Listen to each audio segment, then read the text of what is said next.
No, I was just thinking that because we've done a little bit of work with speculative fiction, and it's at least in design, it's sort of an emerging discipline without too much methodology, really around it. So I thought maybe we could just talk a little bit about the grammar of what is it like to speculate, and what could one, I mean, how it empowers, Give me a second. Let uh, me end it. thinking. But I mean, I would, what I could do is I could just try to zip through this as fast as possible, and then it would be really nice to get your inputs and everyone else's comments on uh, you know make sense, Yeah, does it make sense? sounds exciting. And tell us also why you thought of this in the first place. When you thought of it, what was it that was playing on your mind, or what you had on your plate at that time? How was it that it kind of came to this, that you thought about speculative futures? So because I think between me and Zamir, like maybe around 10 years ago or so, we started this Bandra project, right, which was a sort of multi-headed inquiry into what makes Bandra as a suburb work. And in feeding our way around that, there was this one actually this beautiful old building called Xavier Villa, which came down just outside our studio. It was kind of brought down, and then there was this more typical builder apartment kind of a thing that came up in its place. And we were just talking about it, about like, if we were given the same brief, how would our response have been how would our response have been better? And what we realized is that in fulfilling that brief, we would have actually made something almost 90% similar to what was actually built, which was extremely humbling in that sense. That with all our, so-called sensitivity and this and that, I mean, how can you actually end up manifesting exactly what, this other kind of almost desensitized process is creating? And then we realized that, it's this sort of weird impotency with dealing with time. Like, we're not able to grapple when something comes down and something else comes up in its place. Why is that so much? Why is there so much angst created? And why is there this kind of feeling of loss, right? So in thinking about that, we realized that we have this very uneasy relationship with time. Like, either we're not comfortable with the passage of time, or we're not comfortable with the cyclical nature of time, or we don't put enough emotional investment in time. That time seems to be something that's passing on our clocks, but doesn't really have any embedded emotion. And so this went on. I mean, this kind of an inquiry then resulted in a few heritage labs, in fact, for which Professor Chaya Riaz came to Goa. So we kind of, had this really nice interaction with them over 3 or 4 days. And Professor Chaya, obviously, in his infinite wisdom, he came and dropped a few things and went back. And we've been like, muddling with it ever since. And so some of this is actually a result of these, really lovely conversations we've had with him and other people like him. And in trying to make sense of it all, about how does one handle change, and how speculation may actually provide a quick iteration to maybe a more slower real world process, where one could actually look at this as the first churn, and then a real world kind of response follows. So it may be a sister process. It may be something that eventually has a grammar and a value of its own, without it purely being an ideating tool, but it is its own deliverable. But that's something we're also really dabbling around with. So I thought it's a good time to just share conclusions. This is the best platform to hang it all out there. So I think we start. It's participants of 48. It's 7:15, 7:16. Cool. Yeah. Sounds good. Cool. So yeah. So I mean, just to introduce this idea a little bit, and why I felt it could be interesting to talk about is because in our first few interactions in the at ChaiPochè, we've been talking a lot about speculative futures, and about how there could be many futures. Futures are not techno-deterministic. Like, it's not like technology determines these futures. Culture determines futures in many ways. So one of the ideas of looking at alter ego was, this idea of multiple futures, and sort of a more polyvalent narrative rather than a mono narrative. So, and especially on Indian futures, because I felt like a lot of our futures actually colored by what we read or we see in, the produce of Hollywood and Silicon Valley. So if one has to look at how Indians will urbanize, or how Indians will kind of navigate these features, there's a very different logic that could emerge. So, and in a lot of our conversations in the lab and in different rooms, I think one of the things that's kept on surfacing is, what is the point of speculation in the first place? Like, why should one speculate? Especially if you're in the middle of a pandemic with so much uncertainty, what is really the point of thinking about something 15 years down the line when our survival depends on something, next week. So I think what I'd like to actually, really share is these three things. Like one is arriving at a new definition of time, right? Which allows us to, which is just a bit more enabling. Like how does one arrive at an enabling definition of time? And the place for the fool, because I feel like this is a important position that we've lost. And this idea of nostalgia for the future, right? So these are the kind of three things I'd like to talk about. So in the first case, I mean, on the left, what you see is really a model for the Western model of time, where you have the past behind you and the future in front of you, and you are this kind of dot that's moving along this trajectory. And it's a fairly static journey. This is kind of mapped to the motion of your minute hand on your watch. And this is the conception of time that most of us hold in our head, especially from a Western perspective. In the Eastern traditions, time is viewed as cyclical. So what has happened now will happen again. And the sort of the breath of Brahma and these kind of metaphors, which view the universe as cyclical and kind of ever regenerating. And it's a slightly more comforting kind of a situation. But at the same time, both of these are fairly static. Like they don't really talk to our day-to-day experience of time. And again, I wish Professor Chhaya was here to see this image, because this is something that he dropped into our heads in Goa and then, left us with a huge amount of confusion and then just vanished. So he spoke about this beautiful metaphor of the manthan, right? The Samudra manthan. So this is obviously an image that most of us have a kind of passing familiarity with. And what's interesting is that when Professor Chhaya spoke about the manthan, he was able to kind of illustrate a lot of these beautiful metaphors that are coded into this painting. And what we did to follow up that kind of discussion was to just create a quick diagram about what's really going on. And of course, this is a story. This is a story of this kind of collaborative journey between the gods and the asuras, who are kind of churning this the serpent Vasuki, who's the head of the mountain is the head of the pivot is actually this Mount Mandar, which is inverted into the ocean of milk. And through this churn, they're actually pulling out a whole bunch of different, virtues and poisons, and all this kind of crazy stuff comes out. And what's interesting is that in this story, the serpent is time, right? So Vasuki is the symbol of time, and it's wrapped around the mountain three times, which is the past, present, and future. And in the churn, time is defined. So it's actually an endless churn. And this, story, it kind of just lit up multiple bulbs in our head, because what this was able to do is to actually ascribe an emotion to time, right? Like, so time is a churn and time is a constant negotiation. So time is not a static journey. Time speeds up and slows down depending on where you're at. And time also has an emotive quality. And of course, this got us thinking about time in a very different way. So, modern, like quantum physics looks at time as a fractal.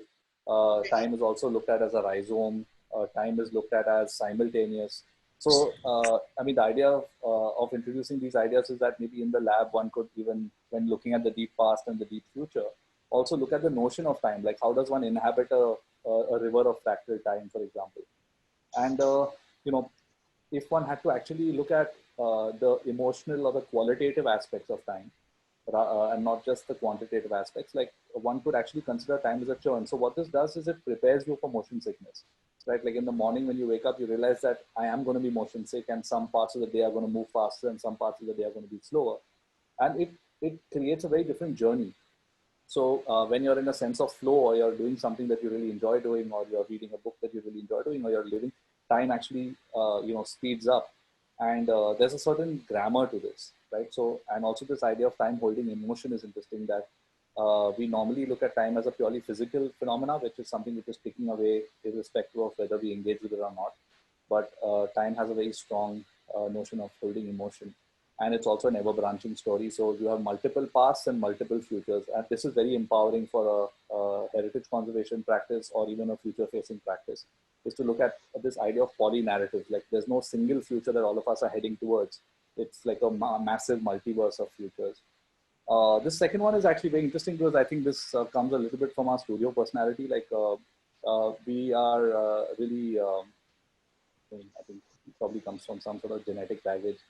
But we were looking at this sort of strong history of the court jester, right? The idea of someone who's in the court, who has no specific talent, right? But is someone actually who is, and it's a very important part of Indian tradition. Like you have all these Akbar Birbal stories. And what's interesting about Birbal in this case is he is actually the person who breaks bad news to the king, right? He's the one who's actually able to speak the truth to power.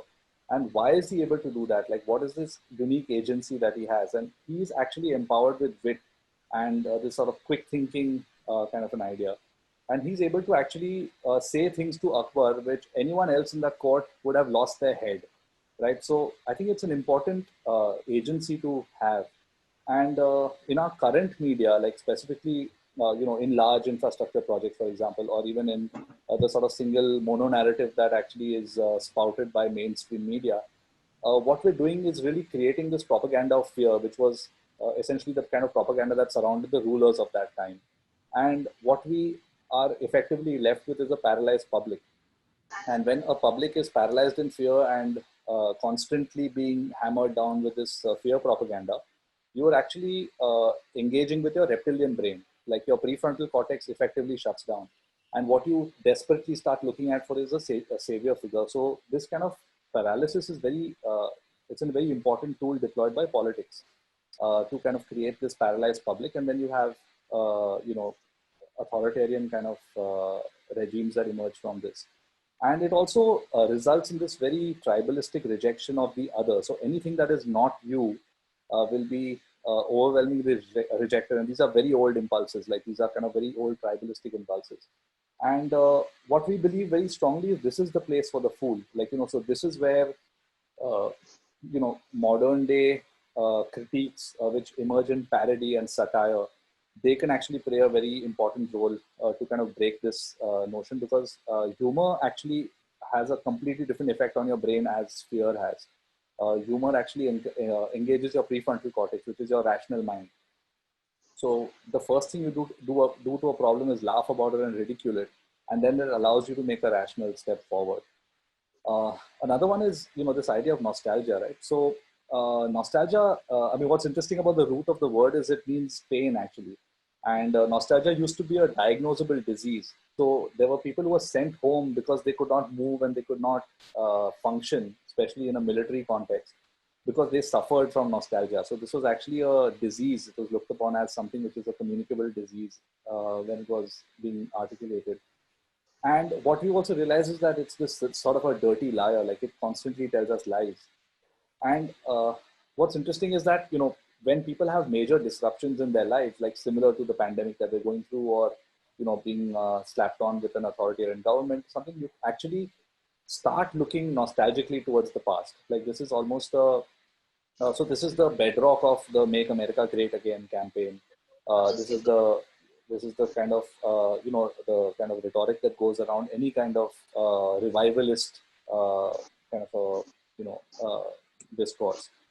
And what speculative fiction actually does is it may not even point at specific solutions, right? The role of speculative fiction is to actually instigate debate, and it's always questioning the way things are, right? So in this, what we kind of notice that speculative fiction actually forms a parallel to design process. Like in design process, what we do is actually we have a brief, and then we kind of create multiple ways to engage with this brief. So either we offer a solution or we offer a solution finding process at the end of this. But what speculative fiction does is it actually allows us to engage with the world in its nitty gritty nuance, like in its texture and its kind of, very, very deep kind of, large variety. And then it provides the framework for briefs to be written. So it actually, in many ways, predates what design process does. It actually creates this kind of vision of the world within which we could either create a policy framework, or we could create, sort of a cultural perspective that would allow us to engage better with that future. And maybe I can just quickly zip through some of this. This is some of the work that we've been doing. So we've been doing this under something called the India Futures Project, which is, just a multi-headed kind of a look at the kind of weird stuff that is going to happen in India. So some of this kind of, is emerging from deep history again. So we were looking at these beautiful step wells that kind of, have this large unbroken link all the way from Gujarat to Afghanistan. And in engaging with these kind of beauty, what we realized that this beauty is actually the generator of these monuments. Like, it's actually problem solving, but taken to this such an exquisite resolution that it's actually, showcasing a community's built heritage, and in solving a problem extremely, extremely, extremely beautifully. And if you look at our current paradigm of problem solving, like this is how we actually look at. I mean, if this is a solution to aridity, then this is a solution to how harnessing solar energy. And what this has done is essentially kept community out. It's kept beauty out. It's kept craft out. It's kept all these things outside the perimeter, which have been extremely, extremely important planning principles for the way we solve problems in the past. And these are just some specs of Asia's largest solar power plant, which is, I think it's an Adani plant in the south. And this is essentially a massive land grab. It's 2,500 acres of land, which is, supposedly green energy harvesting. But this is the way the solar panels are cleaned.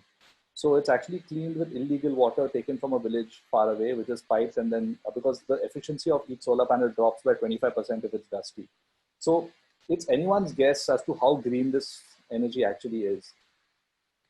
And what's interesting about the etymology of the word Konark, like the sun temple, the Kona actually means corner and ark is sun, right? So it's almost an invitation to create a sun temple using solar panels. So when we actually look at solar energy and how it could be actually harvested, we then worked with a few illustrators. This is this amazing illustrator called Yuvraj, who actually then we kind of worked with him to develop a vision for a future sun temple, which is essentially built with part architecture, part solar panels, and it's this sort of slightly Indian Burning Man kind of a thing happening in the village in Rajasthan. And then it's like a solar powered kitchen. So there's a lot of writing around this about how like it's a whole solar economy that's emerging in the desert, and the kind of things that could run off it. And then we've been working on this thing called the Bombay Post Apocalypse, which is like a post-pandemic city, right? So if you look at pure data about the open space that Bombay offers, it's around 1.1 square meters as against London, which offers its residents 31.68 square meters per capita. So we actually suffer from a deplorable lack of urban open space. And this becomes even more kind of, in focus when we look at especially a pandemic situation. So we started looking at how does one reclaim open space. So this is actually an aerial view of the Methi River. And we were wondering if we had to float barges to kind of create floating farms, which are actually serviced by the kind of communities that live along the edge. Then this is an idea for Bombay Hanging Gardens, which is essentially a massive terrace gardening program with informal linkages between buildings where you have an active parkour culture. You have people kind of jumping across terraces of the city. These are kind of hacked together citizen initiatives which link up elevated walkways and gardens across parts of the old Bandra. You have these kind of schematic drawings of public space that exist in the interstitial spaces between housing complexes, where people have actually now reclaimed this in-between space as open space. So you have like small pop-up skate parks, you have additional green outdoor space where people can just step out of their windows and take a walk. And another one was statues we need. So this was actually around this idea of this our fascination with building statues. And you also realize that the felling of a statue is actually one of the most important events in its life, where the most enduring images of statues being toppled. So this is actually Saddam Hussein in 2003, and obviously we have our own Statue of Unity, which opened in 2018. And one starts thinking about that there's no problem as such in building statues, right? I mean, we as a culture we've been building statues for the last 35,000 years. But the problem is that today we are building only statues, right? It's again a mono narrative. So we're actually only building mostly for ornamentation or politics or this kind of some weak symbology. But what we kind of felt is that to justify their place in future cities, these statues need to be performative. They need to actually fulfill a function, and they need to have a certain, so I mean, this is fairly elaborate. I can post some links to this in ChaiPochè after this. But what I thought is I could just take you through one scenario. So this is essentially our data consumption as individuals. So we actually consume over 11 GB per user. This is in the month 2017. And what's happening is that our global data infrastructure is extremely, extremely fragile. Like, you don't realize it, but all of our internet comes on a couple of cables, which are sub-Atlantic cables, and they enter BKC at a few in Bombay at a few places, and from there it's kind of then distributed across India. And I think there's one landing point in Chennai and one in Bombay, which are the so if you snip those cables, essentially what you're looking at is the whole of India losing internet. Um, and it's a very bizarre situation. So we actually figured that whenever you load a page, or when you're uploading images, your image is actually being pulled from a server sitting somewhere in San Francisco or somewhere in California. And we felt that eventually in the city, in the future cities, like, people are going to need sovereign control of their data. You want your data to be stored on a place which is under Indian jurisdiction, and it's not subject to the vagaries of like a new US president who actually believes that all data that resides on US soil is US property, right? So we assume that a statue, so this is Kasturba Gandhi, and this is a massive underwater data server farm that essentially creates a huge city storage for Bombay. And what you have on the facade of the statue is these two algorithms playing Pac-Man. So these are the kind of data processing algorithms that are now constantly competing with each other to see which is going to manage the city's data better. And they have to play this really high frequency game of Pac-Man, and whoever wins the game is then trusted with the city's data, right? So, and I'll just maybe flip through some more random stuff. So this is, we started thinking about the future of craft, and we thought, like, a lot of craft collaborations in India tend to become glorified slave labor. So what we actually felt was, what if we create a board game that could actually engage with this future of craft? And this is a slap card, which is the most interesting card. It's asks a couple of questions, and if you're playing this with fellow practitioners, for example, do you share credits with your craft collaborators? And if yes, you get to go 4 or 5 places in front. If no, the guy on the left slaps you really hard. So, eventually, depending on who gets slapped the most in this game, you realize, which are actually crafts collaborative practices and which are kind of slave labor practices. And we also started defining craft as a set of shared values. So essentially, craft processes allow access. I mean, again, this is a very large thing, so I can share some more images with you after this. This is interesting. So this is a scenario where there was a rug manufacturer, which was the whole factory running on AI. And what happened was, someone from the design team left a couple of news channel feeds up at night. And the sort of the color scrambling AI of this factory actually picked up a whole bunch of news feeds, and it created a range of rugs based on like times now. So you have like this crazy chaotic screen, and then this whole line of 3,500 rugs that was created, which is completely unsold and unusable. So so there's these kind of situations. This is our the way internet comes into most coastal cities. So it's these kind of large tubes. I mean, it looks like some sewage pipe, but it's actually these are the transatlantic internet cables. And what we kind of suppose is that there's been huge colonies of crabs that get attracted to these cables for some reason, and people have always thought that it's because there are these kind of weak magnetic fields running through the cables, so that crabs get attracted to that.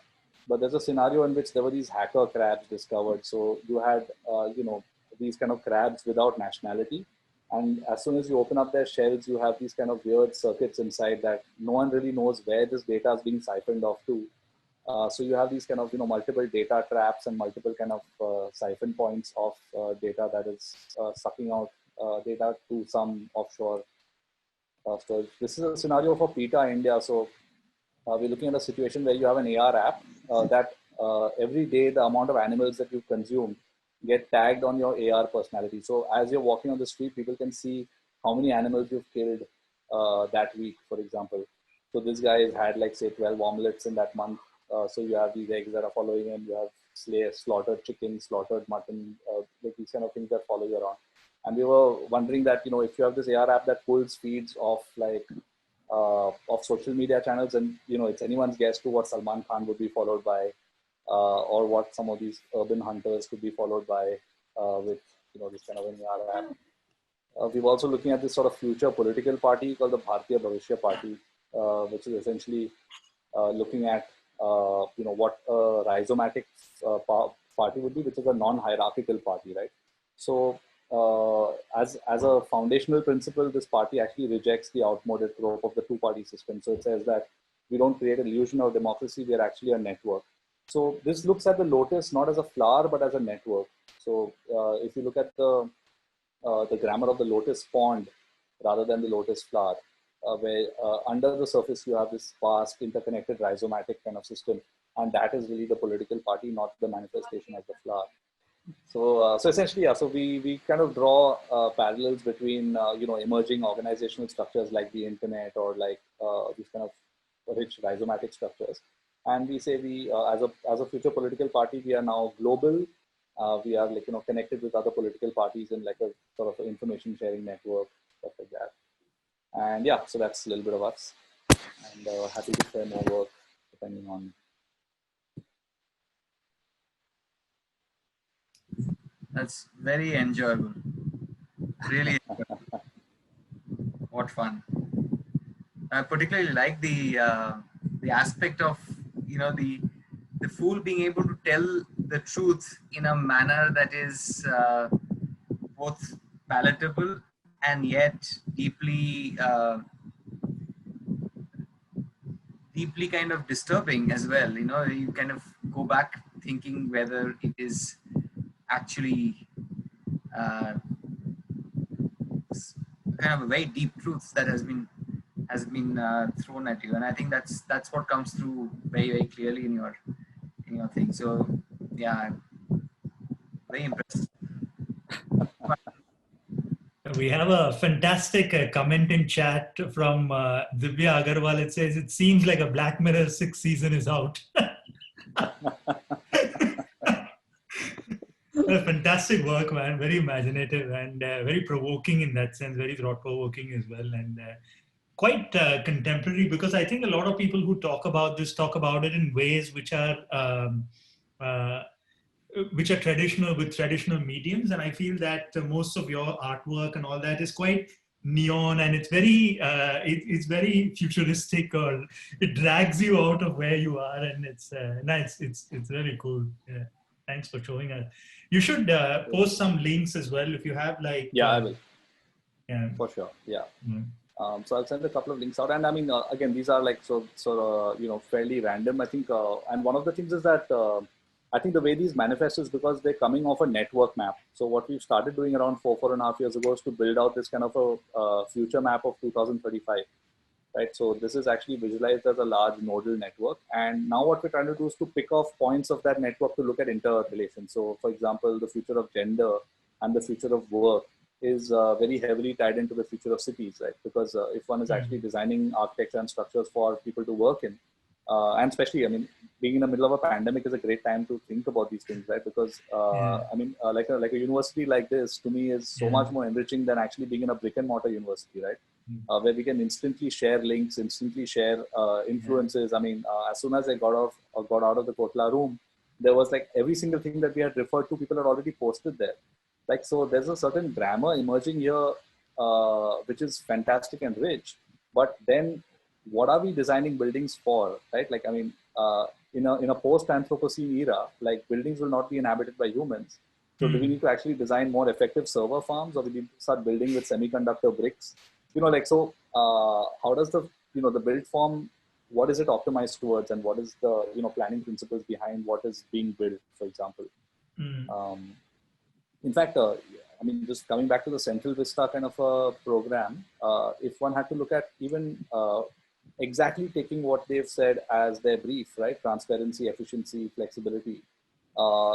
Exactly those things, if you take it to its maximum, you can see the difference in output, right? If you had to say transparency, then is transparency best manifested using red sandstone buildings, with walled off kind of, I mean, so I mean, it just throws up a whole bunch of things. Like, I mean, if one had to start When visualizing. politicians mean transparency is generally a different thing.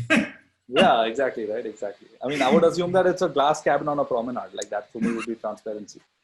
But it's definitely not that. Mm, mm. I love the image of the Pac-Man playing algorithms on Kasturba Gandhi's. It's one can imagine, right? Like if that's the situation, and how actually the stock market in our country's entire economy plays out on just pure luck, right? I mean, people are speculating, and Yeah. entire country's economy is hinged on how people perceive things, and a simple joke on WhatsApp can actually ruin a country in that sense, because people's perceptions are colored by how they look at things. So what is reality in that sense? I mean, you put Narayan Murthy and of Infosys and Mukesh Ambani on a game and let them play Ludo and see whose stocks go up first. Based on they should. It's almost like that, and so there's there is a sense of truth in this whole aspect of randomness that happens, and yet it affects so many people. And this whole paralysis that you spoke about this, the fear of acting because you don't have enough facts, and you'll never have enough facts to act. And I think that's one of the paralysis that architects have, that we just don't know enough, and therefore we are designing. And then it's just it's the same with I guess medical professionals, or the kind of, anyway, that is too much in my head right now. So there's a very interesting metaphor of I mean, in fact, I've posted a link to some writing that we've done around this idea of centaurs, right? Which is essentially humans which are being ridden by like an artificial intelligence centaur, like, or someone who's like got a machine learning brain. Because what happens is the human brain is essentially locked in its skull with X amount of neurons and X amount of connections. But for example, we don't have access to deep memory, or we don't have access to quick computation, or we don't have access to a hive mind, for example. But what happens is in future AI scenarios, you'll have all these different spectrums of mind. So it's actually not a monolithic AI that one is fearing that's going to take over the world and all that. It's actually this sort of dispersed different kinds of minds. So for example, if one had, say, a menu to select from, like, okay, I'm an architect, I need to know every single ecological projection of this site that I'm building in the last 200 years. It's the kind of mind that one cannot hold that kind of information in our own brains, So, I mean, some of this comes from this healthy disrespect of what the human brain is capable of, right? And one is actually then making a case for augmentation, saying that, to be able to perform in a world this complicated, one will have to have access to neural networks that are not organic neural networks. Yeah, I have to ask about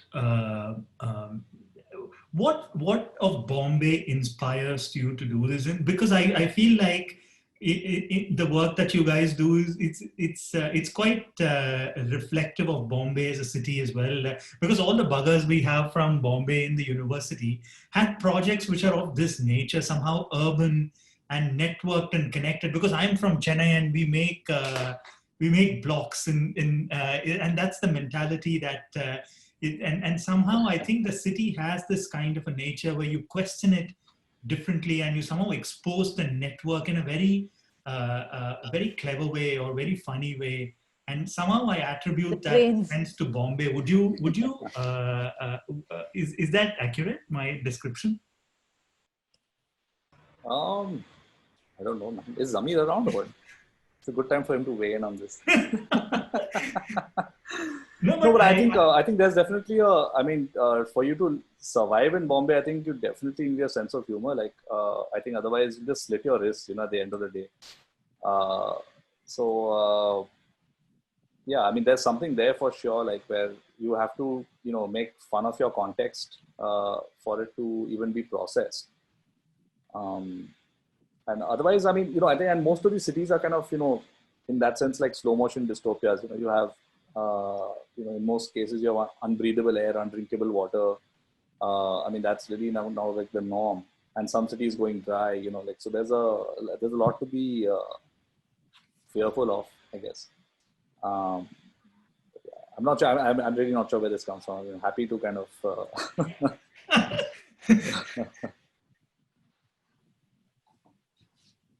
Do we have? We can. I mean, people can ask questions as well. It's. There's a huge contrast which exists in Bombay within parts of Bombay itself, and that adds to a lot of humor in the way it is. You would see a lot of even humor by Kenny Sebastian or anybody who do stand-up comedy between South Mumbai and North Mumbai.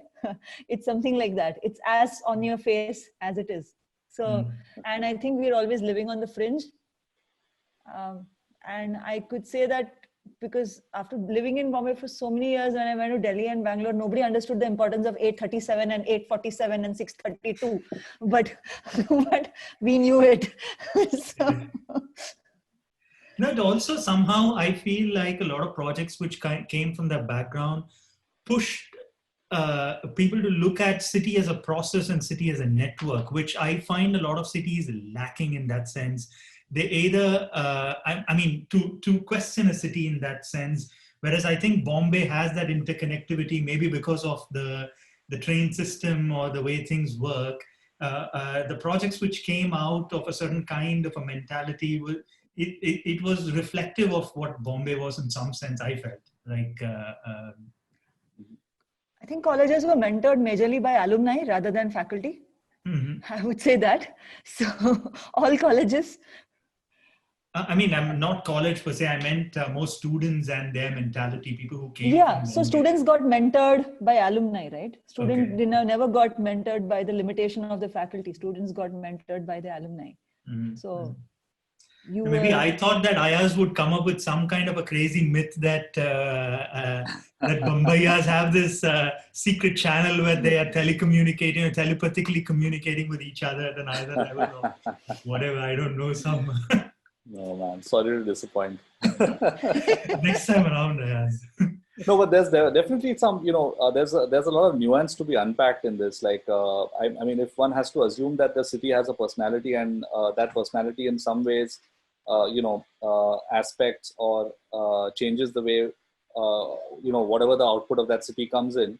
I mean, we spoke a little bit about this in the room before this also, like about cities having speed settings, right? Like where you have anything that thrives on a fast iteration is more suited to Bombay, like, in the sense like a stock market, your film industry, advertising industry, things that actually thrive on speed, right? But in Delhi, what you notice is that things actually that thrive on speed tend to die out, and things that actually benefit from a slower iteration, right? So policy, justice, food, right? Food is a great example because what you can do with a 3-day biryani can never be done in a Bombay context in 45 minutes, right? So I think there may be something around that, like, around to unpack this idea of speed settings of cities, right? Where if you had to ascribe a certain motive force to Bombay and the fact that, fast food comes out of there and it's essentially a culture machine and a treadmill, and you need to run really, really fast just to stay in the same place. So I think a lot of the maybe the polyvalence of speculative fiction is, intrinsically kind of appealing to us because you need to have that much output to have it's more chaotic output, but it's maybe even less thought out. All these scenarios are like there's nothing sort of shallow and wide about them. They're all very, very narrow and deep. So for example, just in research of that hacker crab situation, it just came from this kind of weird kind of realization that our internet infrastructure in India is so fucking fragile. It's these two pipes coming into BKC. Like some guy just comes and runs over to the bulldozer, your internet is gone, in the whole country. And, it's like the whole speed in India is 3.6 terabytes per second, like 3.6 Tbps. Now, if you have to drop that to 1 Tbps, for example, through these kind of hacker crabs, right? Even a speed reduction, the country will lose crores of rupees like overnight because, you have no idea where the disruption is, right? Because it could be anywhere on the line. And these disruptions have happened, like submarines have banged into transatlantic cables, sharks have come and bitten it. I mean, all this kind of weird stuff has happened. which has resulted like, countries like Vietnam having no internet for 1 week and all that because some shark has bitten some cable. I mean, so I think when we actually start visualizing what this infrastructure looks like, you realize how whimsical and eccentric it all is also. And I think that's a side that we don't explore much in and maybe there's a way of thinking about this also as literary devices, like, in architecture, as far as I'm not even a trained architect, but as far as what I understand it from, talking to Zamir, I think both in architecture and design education, we explore metaphor a lot, right? Like we explore metaphor and, sort of alluding to things in terms of built form. But maybe one could also open up all the other literary devices of satire, of parody, of, punning and all these other things that are there. And how could actually a building be, like just a bad joke, like, I mean, how does, what is it? I mean, I'm sure we are surrounded by a lot of bad jokes, but, but, I mean, to actually explore it as a literary device and then, and put a spotlight on a certain city condition through like either alliteration or, one of these other literary devices.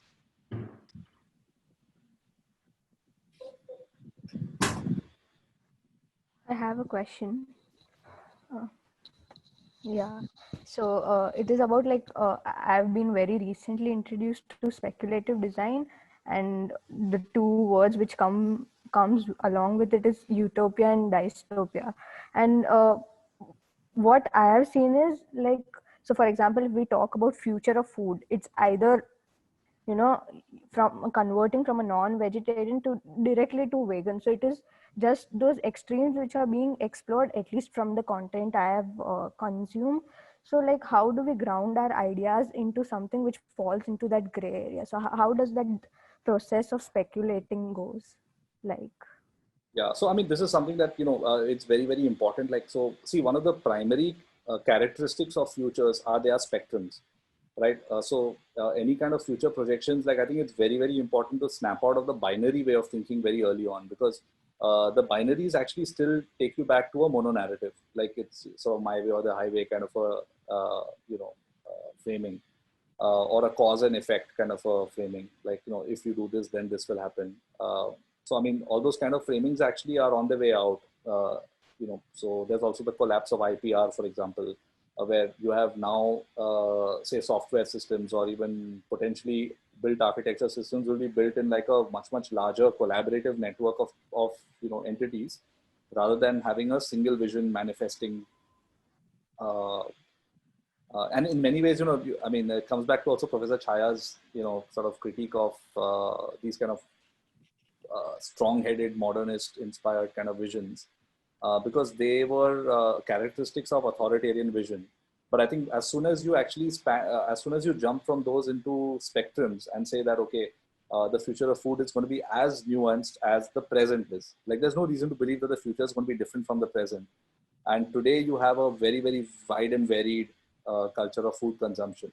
And I would say like the future just adds more options into that, so it's always going to be a spectrum. There's always going to be a place for agriculture. It's not like all of us in the future are going to be in driverless cars and, flying around sort of shiny Blade Runner cities.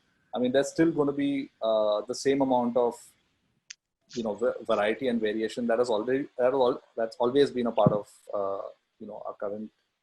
In fact, I think someone said this really interesting thing, that the future is already here, but it's just not evenly distributed.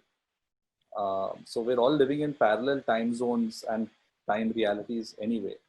So it's like now a matter of preferable futures, not really a techno-deterministic future where everyone's going irrespective of what their background or motive forces are. Hey, shit, I'm just doing lots of monologues, man. People need to like... Say something more about that nostalgia bit, because that's super interesting as well. So if one is nostalgic for the future as against nostalgic for the past, what does that really mean? So so nostalgia is actually a very powerful tool, right? I mean, if one can actually, because this is the refrain that we hear a lot in politics, in even any kind of older resident of a city says "Hamare zamane mein," like that. When whatever starts with that sentence, it is normally harking back to a time when it was idyllic, and there was like some sort of rivers of milk and honey flowing around everywhere kind of situation. And it's a very powerful emotion that politics, really, really, really plays on, because they will highlight the dystopia of the present and then say that, once you trust in me, I will take you back to when America was great, or when, Ram Raja happened, or whatever it is, that sort of, that kind of spectrum of discourse. And obviously, because nostalgia is such a powerful emotion, you can actually create a lot of consensus and a lot of political will that can back that sort of a vision, because everyone agrees that we're living in dystopic times. But maybe as architects and planners and designers and creative professionals, one could actually create these very, very, very lucid, lived in, nuanced, textured realities of the future that say that, okay, our cities are inadequate. And I mean, I think statues we need kind of emerge from this kind of thinking that, that we are building these statues, and, each of these statues enjoys like crazy amount of political will. All your permissions are bankrolled, everything is kind of, on a high speed thing. So, okay, build it by all means, but build it this way, like, why don't you also consider ecology? Why don't you also consider data? Why don't you also consider e-waste mining? Why don't you also consider tidal wave harvesting, for example? So there are all these other paradigms that one could use to create a more lived in situation. And what it leaves you with is this kind of itch that, why are we not living in this city already? Right. And that's a very, very powerful emotion to leave people with, that you have this itch, but the itch is only going to be scratched once you actually build that thing in that way. And then you manifest that future that you've seen so clearly in your imagination. So it's actually a flipping nostalgia into the future, and you're using the grammar of the same tools, but to kind of future cast and not really, go back into the past, which always tends to get xenophobic. Like the nostalgia for the past actually takes you into this very kind of tribalistic rejection. Like, everything has to be out, and there's a pure version of our society that exists in the past. I mean, this is essentially Hitler's narrative also. That the idea of the pure race and all these kind of things, which when, you just need to replace the community with other things, and it still makes sense in, 2020. So that's a very, very, very dark space to go down. So I feel like a more optimistic projections. And I feel like, maybe this, the idea of why I felt it was interesting to talk about this right now is because it may also influence the flavor of our first few exercises, that, because we're anyway looking at these kind of polyvalent kind of outputs. And maybe there's a way in which we could future cast and say, what would interesting futures for Delhi look like, and how can we visualize them really quickly?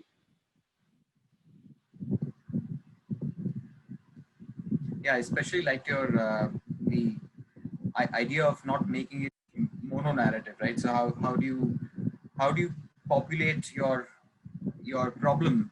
Well, one shouldn't even call it a problem, but how do you populate your storyboard with more and more issues, right? More and more issues, and that image of that churning of that Samudra Manthan, because there's more than one story out there. There is the story of the Asur kind of giving a hand out to the Dev, to the pulling him out of the water, and while there are other things happening in that image, so there's so many things that are going on there.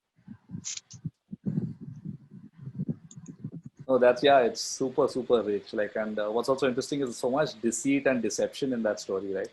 Like, people who've got the right advice, like there's all reverse psychology. Like, so I think someone advises the devas that you should take the tail end, because the head end is going to spit out halal.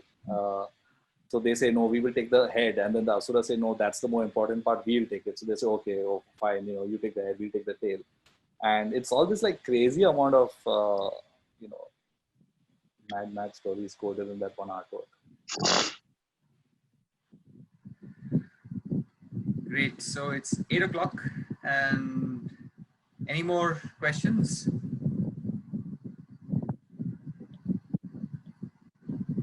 Everyone's in a stunned state of silence, it looks like.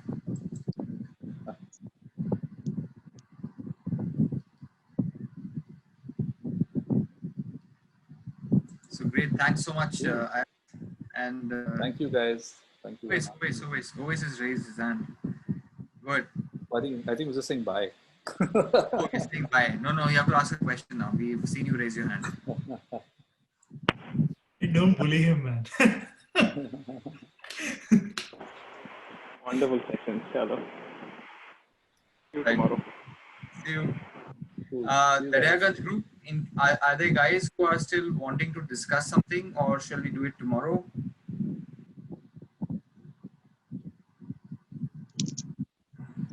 Daryaganj, anyone in Daryaganj? They've gone home, looks like already.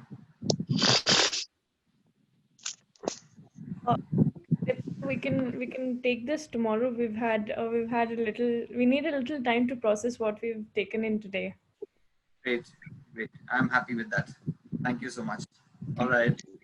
Bye. Thanks, guys. See ya. Bye.